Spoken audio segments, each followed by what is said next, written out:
Sir ನಮಸ್ತೆ. ನಮಸ್ತೆ sir, ಸದ್ಯಕ್ಕೆ ಫಿಲಮ್ ರಿಲೀಸ್ಗೂ ಮುಂಚೆ ಫಿಲಮ್ನ ನೋಡಿರುವಂಥ ಆಡಿಯನ್ ಅಂದರೆ ನಮಗೆ ಸಿಕ್ಕಿರೋದು ಮಹೇಶ್ ಒಬ್ರೆ. ಮಹೇಶ್ ಒಬ್ರು ಕಾಟೇರ ಫಿಲಮ್ನ ಪ್ರೇಕ್ಷಕನಾಗಿ ಏನನ್ನ ಎಕ್ಸ್ಪ್ಲೈನ್ ಮಾಡ್ತಾರೆ, ಹಾಗೆ ನಿರ್ದೇಶಕರಾಗಿ ಕಾಟೇರ ಫಿಲಮ್ನ ಯಾವ ರೀತಿ ಎಕ್ಸ್ಪ್ಲೈನ್ ಮಾಡ್ತಾರೆ? ಸರ್, ನಾನು ಒಬ್ಬ ಎಕ್ಸೈಟ್ ಆಗಿ ನಿರ್ದೇಶಕನಾಗಿ ಮತ್ತು ಡಿ ಬಾಸ್ ಅವರ ಅಭಿಮಾನಿಯಾಗಿ ನಾನು ನಿನ್ನೆ ಸುಮಲತಾ ಮೇಡಮ್ ಅವ್ರ ಜೊತೆ ಡಿ ಬಾಸ್ ಅವ್ರ ಜೊತೆ ಸಿನಿಮಾ ನೋಡಿದಾಗ ನನಗನ್ಸಿದ್ದು ಸರ್, ಒಂದು ಯಾರು ಏನಾರ ತಿಳ್ಕೊಳ್ಳಿ, ನನ್ನ ಮಾತು ಉತ್ಪ್ರೇಕ್ಷಣರು ಪರವಾಗಿಲ್ಲ, ನನ್ನ ಮಾತಲ್ಲಿ ಅತ್ಯದ್ಭುತ ಸರ್. ಕನ್ನಡದ ಸೊಮೇಕ್ ಸಿನಿಮಾ ಒಂದು 10 ನಿಮಿಷಕ್ಕೆ ಎಲಿವೇಶನ್ ಅವರ ಅಭಿಮಾನಿಗಳಿಗೆ ಮಾಡಿಕೊಟ್ಟಂಗಿದೆ. ಒಂದು 1983 ಮಾಡುವಂಥದ್ದು ಒಂದು ಜೀತ ಪದ್ಧತಿ ಬಗ್ಗೆ ಅತ್ಯದ್ಭುತವಾಗಿ 3 ಅವರಲ್ಲಿ ಅಚ್ಚುಕಟ್ಟಾಗಿ ಸೂಪರಾಗಿ ಹೇಳಿದ್ದಾರೆ ಕಾಟೇರನ. ಇನ್ನೇನು ಸರ್, 12 ಗಂಟೆ ಆಯಿತು, 1, 2, 3 ಗಂಟೆಗೆ ನಾನು ಹೇಳಿದ ಮಾತು ಸತ್ಯ ಆಗೇ ಆಗುತ್ತೆ, ಹಿಸ್ಟ್ರಿ ಕ್ರಿಯೇಟ್ ಆಗೇ ಆಗುತ್ತೆ. ಡಿ ಬಾಸ್ ಮಾಡಿರುವಂಥ 55 ಸಿನಿಮಾದ ತೂಕನೇ ಒಂದು ಬೇರೆ ಆದರೆ ಕಾಟೇರನೇ ಮತ್ತೊಂದು ತೂಕ ಅಂತ ನಾನು ಹೇಳೋಕ್ಕೆ ಇಷ್ಟಪಡ್ತೀನಿ. ನಾನೊಬ್ಬ ನಿರ್ದೇಶಕನಾಗಿ ಅವ್ರು ನೋಡಿದಂಗೆ ಅವರೆಲ್ಲ ಸಿನಿಮಾದಲ್ಲೂ ಸೂಪರಾಗಿ ಆ್ಯಕ್ಟ್ ಮಾಡಿದ್ದಾರೆ. ನನ್ನ ಪ್ರೀತಿಯ ರಾಮೌಲಿ ಅದು extraordinary performance, another extraordinary performance ನಾನು ನೋಡಿದ್ದು ಕಾಟೇರದಲ್ಲಿ. 2 ರೀತಿಯ ಪಾತ್ರಗಳನ್ನ ಅವರು ಸಖತ್ತಾಗಿ ಮಾಡಿದ್ದಾರೆ. ಒಂದು ಯಂಗೇಜ್ ಆ್ಯಂಡ್ ಓಲ್ಡ್ ಏಜ್ ಗೆಟಪ್ಗಳಲ್ಲಿ ಅವರ ಅಭಿನಯದಲ್ಲಿ ಅಬ್ಬರಿಸಿ ಬೊಬ್ಬಿರಿದ್ದಾರೆ. ರಾತ್ರಿ ನಾನು ಮುಗಿದ ತಕ್ಷಣ ಎಲ್ಲರೂ ಅಲ್ಲಿ ಹಗ್ ಮಾಡ್ಬೇಕಾದ್ರೆ ನಾನು ಹಗ್ ಮಾಡಿ ಹೇಳಿದ್ದು ಒಂದೇ, ಪಾತ್ರನ ಕೊಂದಾಕ್ಬಿಟ್ಟಿದ್ದೀರ ಸರ್ ಅಂತ. ಅಷ್ಟು ಸಖತ್ತಾಗಿ ಆ್ಯಕ್ಟ್ ಮಾಡಿದ್ದಾರೆ.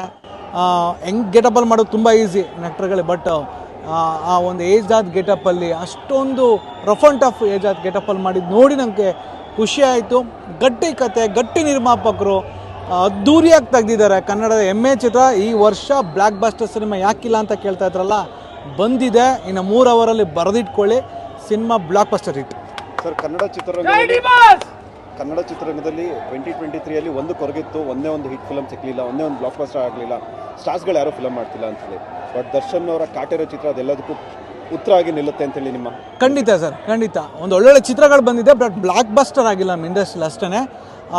ಕಾಂತಾರ ಥರ ಆಗಿಲ್ಲ, ಅಥವಾ ಇನ್ನೊಂದು KGF ಥರ ಆಗಿಲ್ಲ, ಅಥವಾ ಚಾರ್ಲಿ ಥರ ಆಗಿಲ್ಲ ಅಂತ ಏನು ಕೊರಗಿದೆ ಈ ವರ್ಷ. ಅದನ್ನು ನೀಗಿಸುವಂಥ ಎಲ್ಲ ಕೆಪಬಿಲಿಟಿ ಇರೋದೊಂದು ಕಾಟೇರಾಗಿ ಇದ್ದೇ ಇದೆ ಸರ್.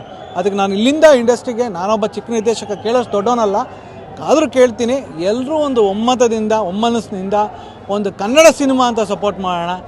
ಅವ್ರ ಅಭಿಮಾನಿಗಳು ದೊಡ್ಡ ಮಟ್ಟಕ್ಕೆ ಸಪೋರ್ಟಾಗಿ ನಿಂತಿದ್ದಾರೆ, ಬೆಟ್ಟದಷ್ಟು ಬಲ ಇದೆ. ನಿನ್ನೆ ನಾನು ರಾತ್ರಿ ಅವ್ರ ರಿಯಾಕ್ಷನ್ ನೋಡ್ತಾ ಇದ್ದೆ, ಡಿ ಬಾಸ್ ಅವ್ರದ್ದು. ಎಷ್ಟು ಖುಷಿಯಾಗಿದೆ ಸಿನಿಮಾ ನೋಡಿದೆ ಅಂದರೆ, ಅವರಷ್ಟು ದಿನಗಳು 120 ದಿನಗಳ ಕಾಲ ಕಷ್ಟಪಟ್ಟಿರ್ತಾರೆ ಧೂಳು ಆ ಫೈಟಲ್ಲಿ ಗಾಯ ಮಾಡಿಕೊಂಡು. ನೆನ್ನೆ ಅವರೊಂದು ತುಂಬ ಹ್ಯಾಪಿಯಾಗಿದ್ದರು.